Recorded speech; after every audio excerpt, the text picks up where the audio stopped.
就感觉呢，一个来学习的人特别是那些不是自愿来的，刚开始来的1-2天，哎呀，这些人根本就没办法谈。所以我们曾经第一次有一帮也是政府的人来学习，我们跟他说收手机，他怎么说？他说收手机，等一下报警怎么报说你这个地方我一看就是有问题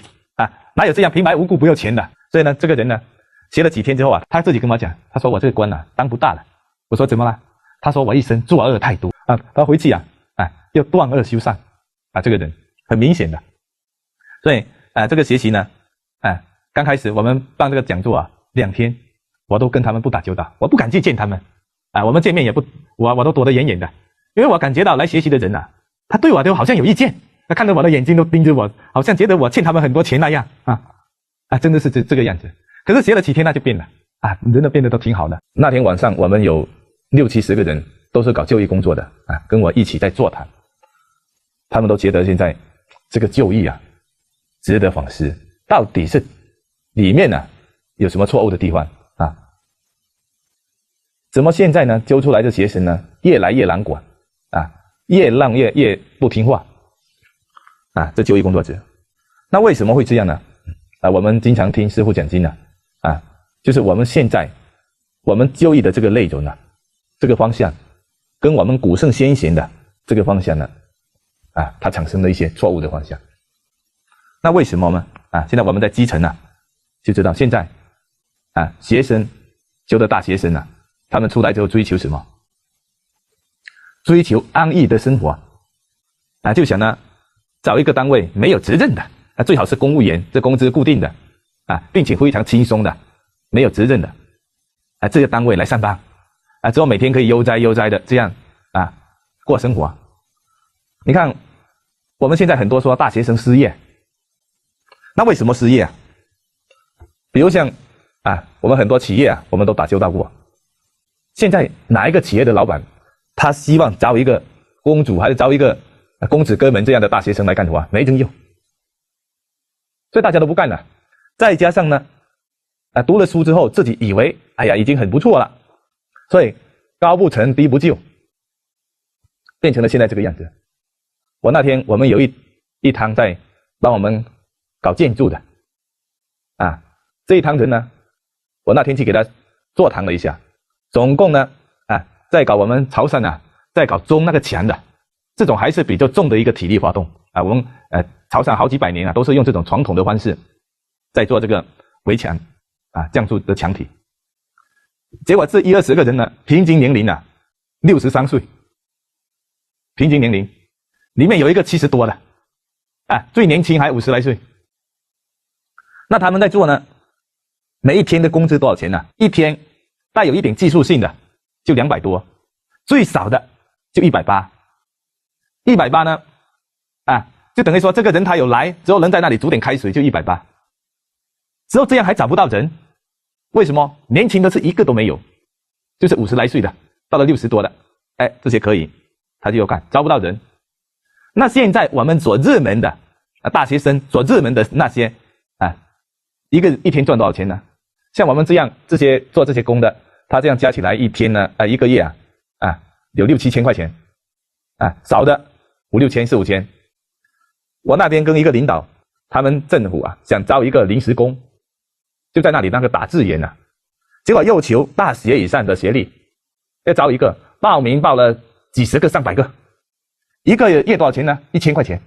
还要找很多领导来讲说能不能给这个位置给谁来上呢？包括只要是国有企业，像我认识的很多单位，他要招这些工都是1000块钱多一点，全部爆满。你要招几百个1000个都有只要是他有个政府的他就行那这些学生呢，学完之后为什么喜欢到那里去呢？他觉得这样有两面，面子上过得去，那父母都吃大亏送个小孩去当个这样的临时工，一个月1000块钱，父母还要买个小吃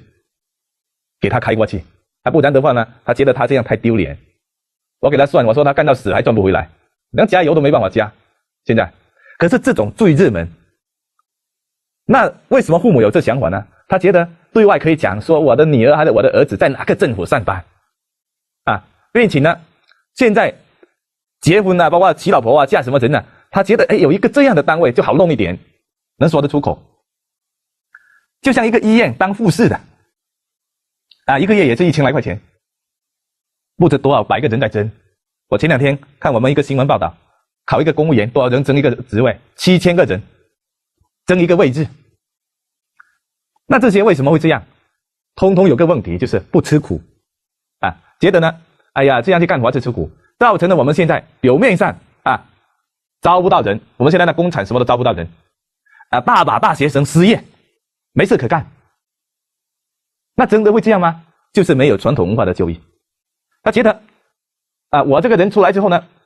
我就找安逸的，那些在脸面上过不去的事我都不去干。所以那天我跟我们这些人在座谈的时候，哎呀，看了这么大的年龄那他们的儿女干什么呢？很多儿女都是大学生，培养这个大学生，现在在干什么？在家里面睡觉，睡到中午都不起床父母在继续在干活来养他们。所以现在我们这个就业有很大的问题。那这方面呢那是什么？比如说老师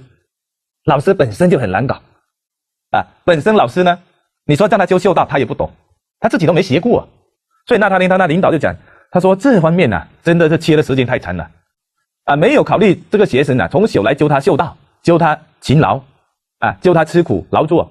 变成了弄到现在这样一个社会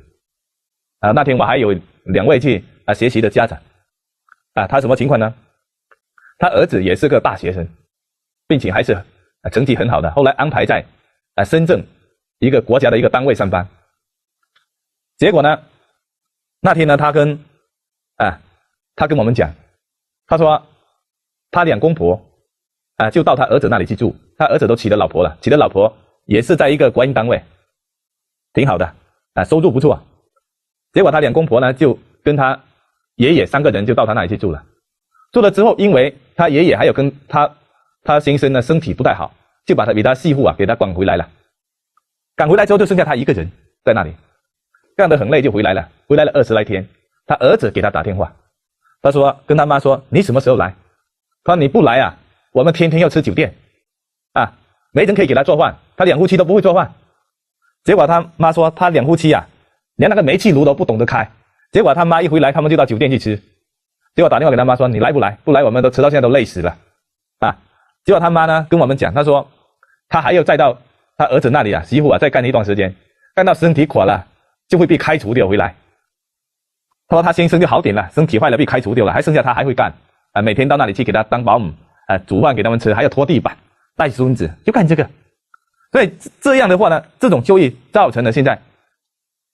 真的这些我们这些做父母都很凄惨原来把这个小孩拉扯大了，上班了，上班之后还继续要给他服务，服务之后他生个儿子还不会养，还要继续给他养，这样等于说呢，从出生弄到死就是一直为这个在干，还得不到一句好话，得不到一句好话。所以现在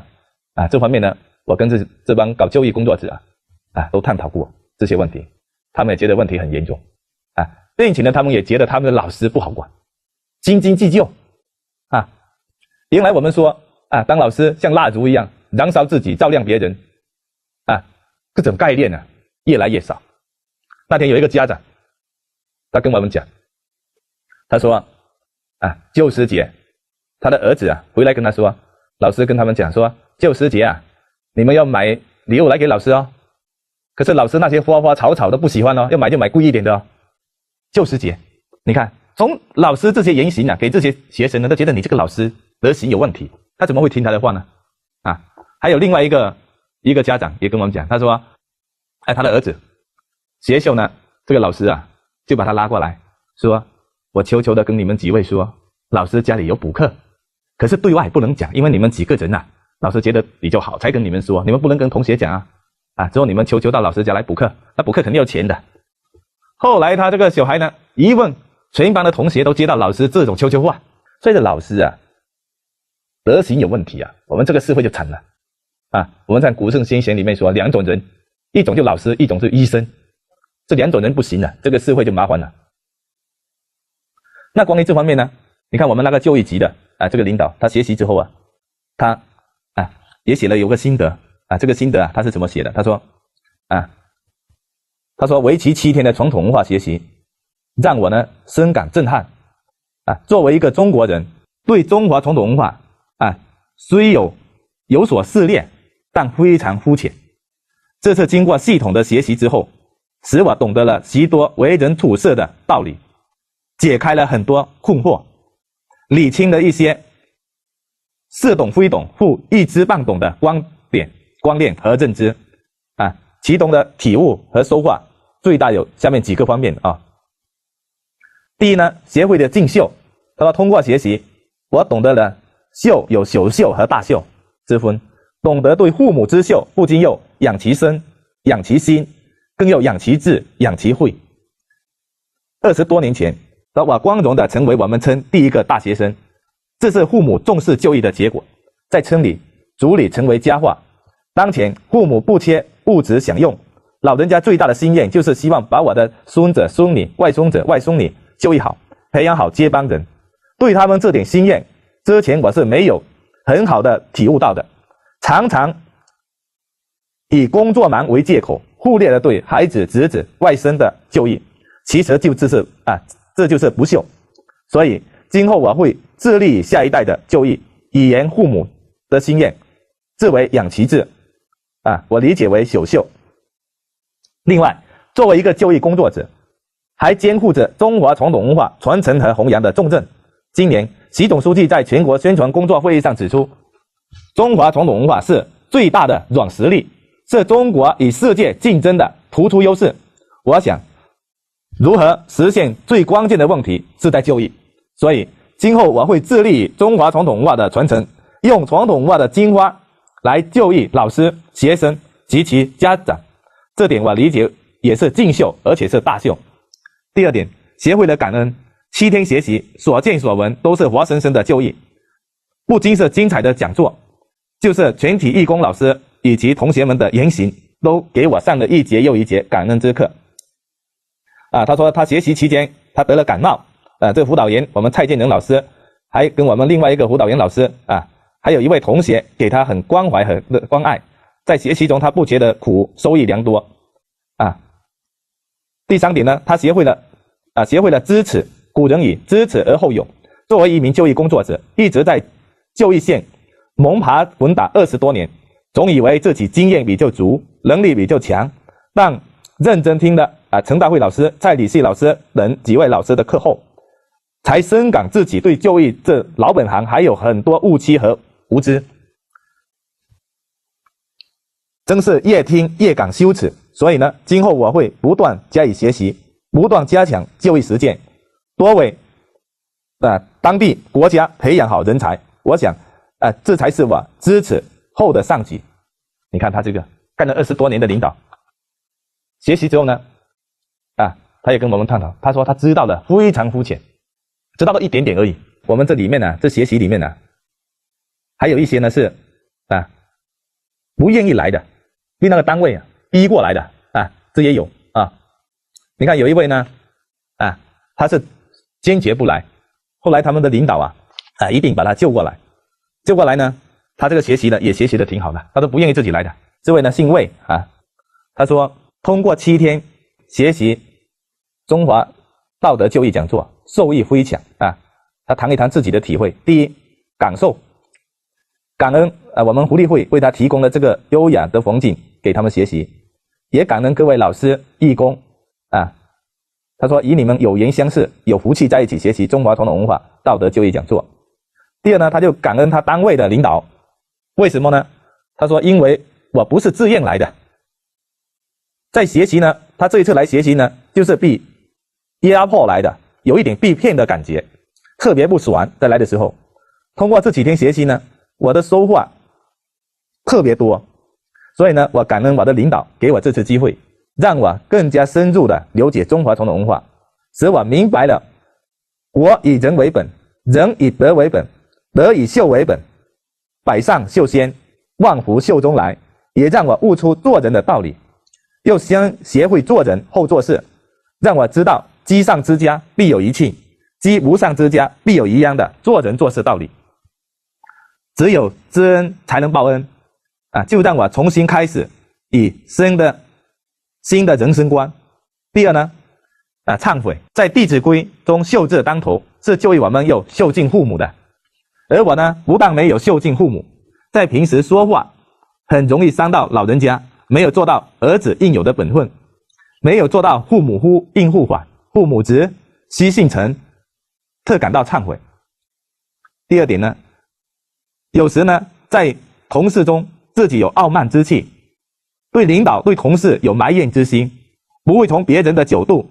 去衡量，所以在以后的生活中又先找找自己身上的问题。第三，在生活中没有做到表率的作用，父母是儿女的启程老师，没有让儿子呢以我为榜样。总之，学习传统文化道德明白道理后，又以身作则，又做小事做起，让我们发扬中华传统文化。到现在，这老师学习的几百个人啊，没有例外，都非常好。所以这些呢，都是高知识分子啊，学了之后呢，明显的就不一样了，都是很感慨的，觉得这个学习太重要了啊。那天他呢，局长跟我讲，他有8、9千个老师，通通要学习，所以他现在啊，这个政府啊，所有的学生全部在推广《弟子规》啊，全县有20多万学生全部读《弟子规》啊。我那天在《南华日报》啊报道了，说他摩洛县呢要打造一个弟子规之城，好人之城，也到他们那边实地看了。所以我们那天呢，我跟陈老师还到过他们下面几个学校，喂，那些学校啊，那完全的不一样，我们在其他地方没看到。这个学校呢，校长老师每天上课都有学生站到门口来，给同学鞠躬上课的时候给老师鞠躬。这些老师人与人之间都非常和谐，并且呢，学校打造什么？我们去看到那个学校，这个学校呢，走廊是一个孝道的走廊里面都是很多古圣先贤的这些经典的词语把它印在上面。还有呢，这个学校周围把这个《弟子规》刻在这个石壁上面。就学校那个正中央写的是从好心说好话，行好事，做好人。所以呢，我们那个校长也跟我谈了，他们说原来学校里面学生经常打架，经常吵架。自从学了《弟子规》之后这些方面完全消失了。惠州一个镇政府的他们也参加过我们的这学习他们有一位是他镇的领导，他在这里呢心得也这样写的，他说通过学习中华传统文化，使我对中华传统文化有了初步的了解和认识。中华传统文化是全世界唯一流传至今的古老文明。中华民族古圣先贤通过观察世间万物，发现的自然规律，形成人类生存和文明发展的真理，也就是拯救人类、拯救地球这一个人类唯一家园的法则。几天来的学习，使我深深感受到中华传统文化在近代教育方面缺失了太长的时间。我们现行的教育几乎把我们老祖宗遗留下来的精髓都丢掉了。庆幸在中华传统文化被大众疏忽的时候，被大众遗弃的时候有像净空法师、陈大慧老师、蔡礼旭老师、钟博士等这些大德们来继承发扬中华传统文化的精神，来传承中华传统文化，使之不断普及发扬光大，惠及大众。在学习过程中，心灵得到很大的触动，我深深的认识和体会到，对于孝道的思想我有了重新的认识。在来学习前，自认为自己在平时生活中可算是个孝子，通过学习后才认识到自己的愚昧，自己呢所做的根本不值一提，父母还健在，庆幸自己还有机会去尽孝道。通过学习后才认识到自己的愚痴，未经学习自作聪明，自以为是，在检讨自己言行的过程中也在忏悔自己的过去，自己认为过去做的坏事还不算太多，自己的人生在错误的方向走得还不太远，庆幸自己有学习和改正的机会。这次有缘参加学习，也许是祖先们给我修身正己的机会，也是我的福报。积善之家必有余庆，对儒释道真理的感悟，让心灵得到充分的洗礼，存好心，说好话，行好事，做好人。这是一个就光阴阁的政府的一个领导啊。这个地方呢，我们最近也去过，全镇有200多个干部学习过传统文化，并且呢，我们那天去参观了他好几个村。现在这村民呢，每个村里面呢，都每天有个投影在播这个中华秀道啊，好人好事。现在呢，普及了很多个村，根本这个吵架啊，这些都几乎都没有了。所以现在呢，刚开始呢，他们以这个学习传统文化，觉得是不是不正常？现在刚好反过来，就是没有学习，感觉到这个人不正常了，现在很羞耻。所以那天他跟我讲，他说现在他们那地方呢，这个人没学习传统文化，他觉得这个人呢，那要小心一点啊，他还没学习，学了之后呢，就好打交道了，就变成了这样了啊，几百个人，咱们有时间呢，可以到那里去参观参观。哎呀，整个地方山清水秀，都在大改变。那这个学习啊，确实是又有氛围啊。电视台的学习之后也挺好的，这电视台的。你看我们这个电视台，现在我们那边有2个县，这个台在播这个传统文化，每天不播广告，17个小时就播《弟子规》、播秀道、播这些观盘我曾经跟我领导讲，我说这个台一定要干这个事，因为呢，常住人口100多万，你每天播这些杂人的，把这些人给教坏了，那多不合算播秀道，播传统文化，收视率一上线就上百万人在看，很简单，就一个频道而已并且现在我们很多电视台那些频道都在浪费掉一个台好几个频道都在浪费掉，所以现在我们这个电视台2个都在播这传统文化，播传统文化这方面播，这也要学习。我说实在话我们跟一个台长我曾经呢还有跟他领导拿了这个《弟子规》给他播，包括圣贤就会改变命运那天吃饭的时候，谈了几个小时，说把这电视台拿来播传统文化。这个台长呢也很客气，就说那我要去干可是电视台他一年的收入最少这广告费都有几百万上千万的，你说要放弃这个来播这个传统文化，他们也是又有很大的决心。所以呢这个台呢，我当时拿了这些观盘给他就一直等了有1个月都没播，没见到播。那天呢，我就在催这件事，结果他领导把他救过来说，哎呀，你这个怎么这些不播这个台的领导就跟我说播不了，说你给的那些观盘都播不了。我在想这个人不是播不了，而是没有学习结果我就跟他说，我说你这个人要派去学习，不学习永远都播不了结果就去学习，学习几天之后跟我分享怎么说，他说哎呀真的是对不起他说你给我那些观盘我看都没看弟子规什么改变，他说我认为这些东西已经落后了不能播它。所以学习之后天天播，现在天天播，还把我们蔡礼旭老师讲的弟子规因为是仿体制仿体制呢我们现在中国那边呢仿体制呢是不能流通，在媒体上电视台不能播，他们还自己去把它改为是简体，花了很大的精力并且那个电视台呢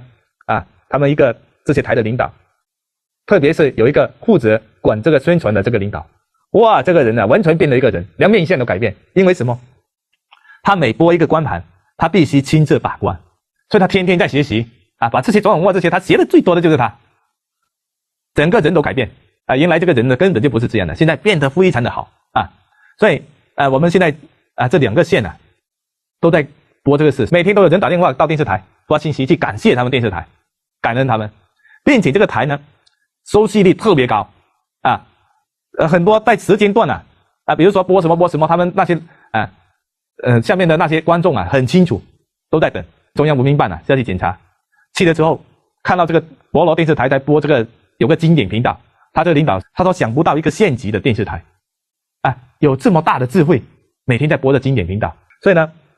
这些呢都是这个学习之后包括这些领导有大智慧。其实这些呢老法师都在很多年前就讲过，说最好是把电视台拿来弘扬传统文化不用半年整个国家都改变保证这个离婚的犯罪的这些会减少很多很多现在我们很明显就看到了，很明显。所以这个电视台呢他们有几个人也写的也挺好的。他说作为一个新闻工作者，一个传媒人，通过7天学习中国传统文化，感慨良多。除了应该结合自己的本职工作，认真做好5000年优秀中国传统文化的实践者，更应该做好它的传播者。7天来，感受最深的是对传统文化中的秀悌忠信、礼义廉耻和弃恶扬善的深刻领悟。二是对这些宗教的初步认识啊，原来这些都很迷糊啊。7天来，我都是在泪水中度过，还有这些都是幸福的泪水、感动的泪水和忏悔的泪水。我认为用这种传统文化教育，我们行善积德、做人做事是件非常好的事，因为这些全部都触动到人性的心灵，人性都是相通的。在第1天晚上上的是音乐课，我认为音乐的威力是非常大的，它可以鼓稳人心，催人奋进，弘扬正气，带来正能量。尤其是学习的大部分音乐还是父母秀道的一些歌曲，再配上老师的讲解真是感人，更是催人泪下。这些情景使我不仅想起平时父母生活中的点点滴滴历历在目，使我认为平时还是个秀子也觉得很多地方做得不错。学习之后呢，觉得自己根本就做得没有一点秀道，更深刻的感受到父母一生这个恩德难报。所以在我父母有生之年好好孝顺，我今日取得的点滴成绩与父母是紧密相连，没有他们的福报积德，就没有我的今天。对于妻子要好好珍惜珍惜我们今天的幸福那就是可以尽孝。现在感觉到回家下班回家还能叫上一声妈妈爸爸，这是最大的幸福。回到家里以实际行动落实弟子规，孝顺父母双亲同时更要多加关心身边的老人，把他们当成自己的亲人看待，因为他们的今天将是我们的明天。二是体会到生活中要多行善积德，扬善除恶。过去我不知道做好事有那么多的福报的，如今通过学习领悟到了，人生在世赚钱不是为了享受，更多是为了布施做好事，这样才算有智慧，才有福报，才会有更大的福报给子孙后代。回去之后，我又让我的儿子、妻子、父母、兄弟都来参加学习，做到我们全家学习弟子规之后呢，大家在一起领会，让心灵得到洗涤和净化，构建和谐家庭，为构建和谐社会和和谐中国做出贡献。学习之后，他把这个线采访的这些往外面一播呢，这可以扶起很多的人。